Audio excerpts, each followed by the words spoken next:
आप तो उनकी बताइएगा, एक तरफ इंटेग्रिटी। इंटरनेशनल मॉनेटरी फंड आके तो हमारा जायजा ले रहा है कि हमारी अदलिया आज़ाद है कि नहीं, कानून की हुक्मरानी है कि नहीं, और 26वीं आईनी तरमीम और इस्लामाबाद हाई कोर्ट में जो कुछ हुआ उसके बाद तो मुझे लगता है कि मामलात हमारे बहुत ज़्यादा इंप्रेशन वाइज तो बहुत बुरे जाएंगे इंटरनेशनली।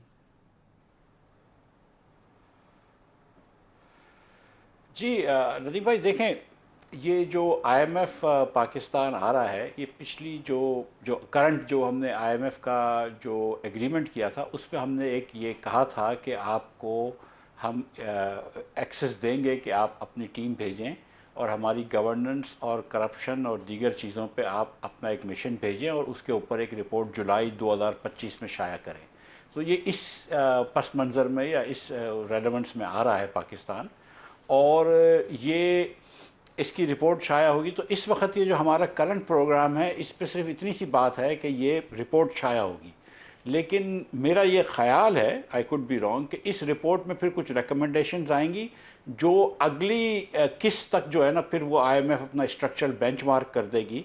तो अभी तो ये कुछ नहीं कहेंगे, पहले रिपोर्ट आएगी, फिर उस पर बहस थोड़ी सी करेंगे और उसके बाद फिर ये अक्टूबर नवंबर में शायद कभी ये कहेंगे कि यार इसको भी स्ट्रक्चरल बेंचमार्क कर दो।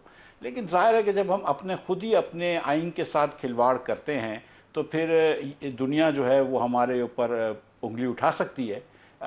तो ये हमारी अपनी अपनी कोताहियाँ मिफ्ता हैं साहब, लेकिन आज कि तक कभी ऐसे हम जो हुआ है नहीं वो इस कि किस्म के। इंटरनेशनल मॉनेटरी फंड आके आपसे कहे कि आपकी अदलिया आज़ाद है कि नहीं, कानून की हुक्मरानी है कि नहीं। इन एरियाज में कभी आईएमएफ घुसी नहीं, वो नहीं तो सर स्टेट देख, बैंक के ऊपर बड़ा फोकस होता था तो यहाँ तनकीद होती थी। जी देखिए, 1997 का ये आईएमएफ का एक वो था जिसको 2018 में इन्होंने ऑल्टर किया है। और इसमें क्योंकि हम बोरोइंग कंट्री हैं तो वो हमारी गवर्नेंस पे बात कर सकते हैं। अब गवर्नेंस पे बात कर रहे हैं और नॉर्मली वो गवर्नेंस से मुराद रेगुलेशन होती, स्टेट बैंक होता, फिर जब से ये फैटफ वगैरह बात शुरू हुई तो एंटी मनी लॉन्ड्रिंग हो गई। लेकिन क्योंकि यहाँ पर अब जो है वो हमने एक वो अल्लामा इकबाल का मिसरा है ना कि शाख नाजुक पे हमने एक आशियाना बनाया तो वो देर पा नहीं रहता, तो हमने भी तो शाख नाजुक पे आशियाना बनाया। तो ये शाह साहब ने बड़ी तारीफ कर दी अमेंडमेंट की और अल्लाह करे ये जिनकी बातें सही निकलें। लेकिन सच्ची बात है कि हम सारी हकीकत जानते हैं कि ये जो कानून है या कोई भी कानून इस हुकूमत ने इसलिए पास नहीं किया कि आवाम को आसानी से इंसाफ मिले। कोई भी चीज़ हुकूमत ने इसलिए नहीं की कि आवाम के लिए बेहतरी हुई, तो अपनी आसानी के लिए कर रहे हैं। सच्ची बात यह है, और शाह साहब की बात में खावर साहब की बिल्कुल बात सही है, शाह खावर साहब की, कि जुडिशल एक्टिविज्म हुआ है, बिल्कुल उसमें हुआ है। लेकिन इसका ये मतलब बिल्कुल नहीं है कि आप पूरी जुडिशरी के हाथ पैर काट दें।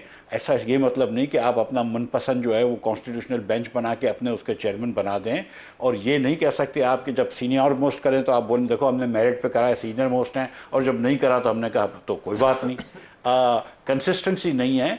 एक मरतबा आप जज लगाएं, मैं एकदम एग्री करता हूं कि पार्लियामेंट का इख्तियार होना चाहिए, जजेस का इख्तियार नहीं होना चाहिए कि नया जज कौन लगे।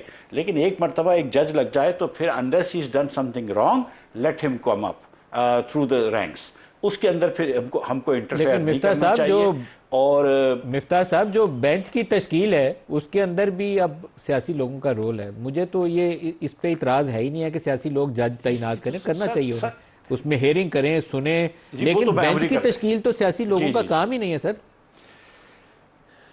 सर मैं तो मेरी तो सर गुजारिश ये देंगे सर, हमने ये देखा है कि साकिब निसार साहब अपनी मर्ज़ी की बेंच बनाते थे, काजी फ़ायद ईसा साहब अपनी मर्ज़ी की बेंच बनाते थे, और सच्ची बात यह है कि मावरा आइन फैसले भी देते थे। ठीक है, ये अपनी मर्ज़ी चलती थी इन लोगों की, तो ये भी गलत है।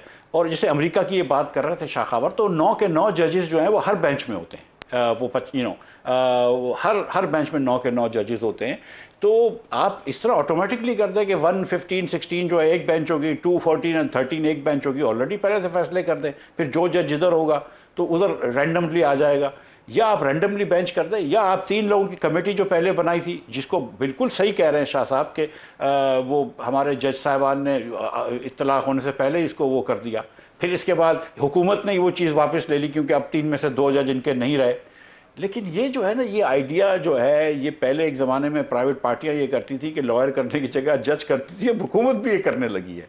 लेकिन सच्ची बात यह कि ये मुल्क के साथ खिलवाड़ कर रहे हैं। जिस मुल्क में हुक्मरानी कानून की हुक्मरानी ना हो, अपनी मर्ज़ी से चीज़ें कर सकते हों लोग, उस मुल्क में कानून मुल्क आगे तरक्की नहीं कर सकता। और शाह साहब ने एक बात फरमाई कि पार्लियामेंट ने ये महसूस किया कि जुडिशल एक्टिविज्म हो रहा है। सर माजरत के साथ पार्लियामेंट ने ये महसूस नहीं किया, कहीं और ये एहसास हुआ है और पार्लियामेंट को तो कह दिया गया ये रात के अंधेरे में आइन की तरमीम पास हुई है।